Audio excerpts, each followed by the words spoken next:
Right. So with generative AI and other technological tools that are available, uh, I think gathering and analyzing the information is something that is going to get very, very easy.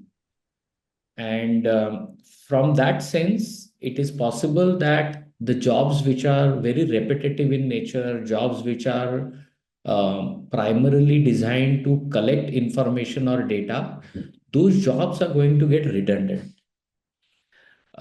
Jobs that primarily carry out data analysis or data analytics will also get severely impacted. What that means for students is now the emphasis will be more from how do you draw conclusions from the data analytics which is provided by any of these AI tools, and how do you take decisions from that analytics. I think that is something that will be critical. So whether it is organizations, how do they train their employees to leverage AI to analyze data, analyze information, and take decisions is something the organizations will have to do. And when they look at hiring students, they will have to now look at the capability of using the information provided by AI to make decisions.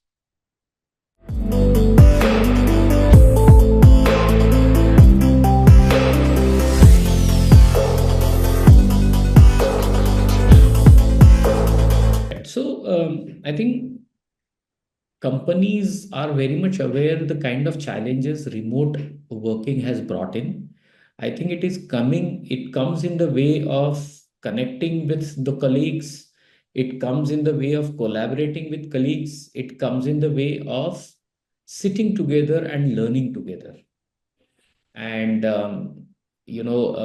so there are certain trainings or learning which can take place even in remote settings. For example, self-paced learning is something that that can be done even remotely, and that is something that doesn't require people to come together.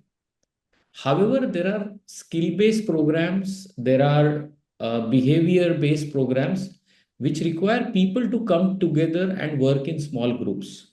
Those are the programs where now companies are saying, how can we get people together in smaller cohorts for these kind of programs?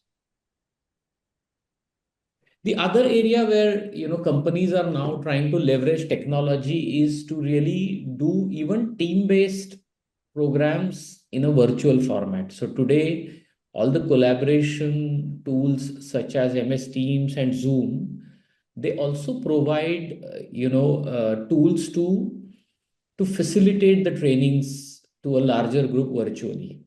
No, it might mean breakout rooms, it might mean doing polls, it might mean doing whiteboarding activities. Lot of those features are now available on online collaboration tools as well. So many companies are kind of leveraging that. For example, when during the COVID pandemic, I had the opportunity to go through my own coaching accreditation course, and we were 15 of us in that batch, and that entire program was conducted online, and at no point of time we felt that we are not together and we are not sitting at one place. So a good facilitator using these tools can actually conduct these programs virtually.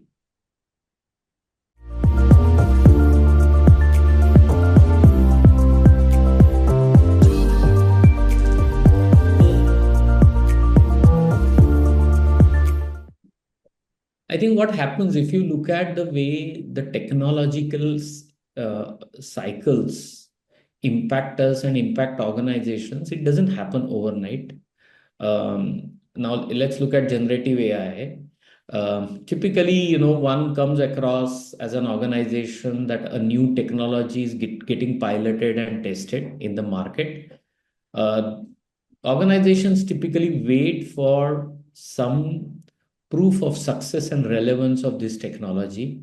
And that's when the company starts working on it. It tries to kind of experiment with this technology in some parts of the organization.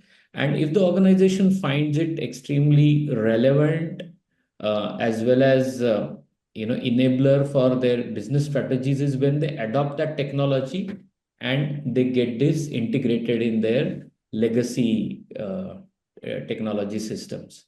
And that is when, at that later stage, when it is implemented organization wide, is when the skill or impact on the employees and their skills happen.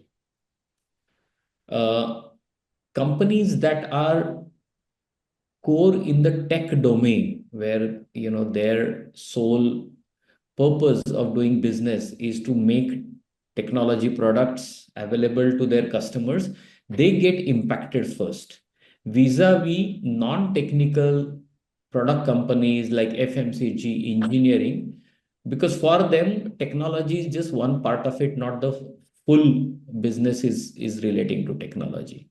So the tech companies will have to look at this very seriously. They will have to continuously scan the environment and see what are the new technologies that are kind of getting piloted in the space.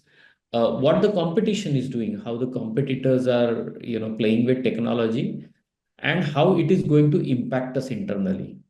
It is very important to share this transparently with the employees and tell them what is coming their way.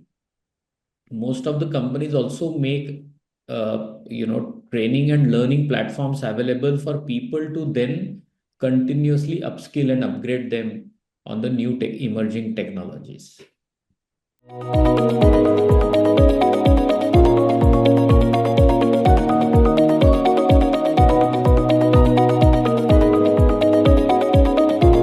See, I think if we start, if we, it is said that we are in the fourth phase of industrial revolution, and this is one of the fastest phase of revolution, where within a decade, entire world has got impacted through the technology breakthroughs. The cycles of change are going to be shorter. The cycles of change are going to be more impactful than the previous phases of industrial revolution. So as a leader, I think there are three obligations or responsibilities. One is proactively anticipate the technology changes, rather than relying on your technology head. As a leader, as a business leader, functional leader, you will have to scan the environment and develop a point of view of what are the emerging technologies and how it can impact your organization, both positively and not so positively.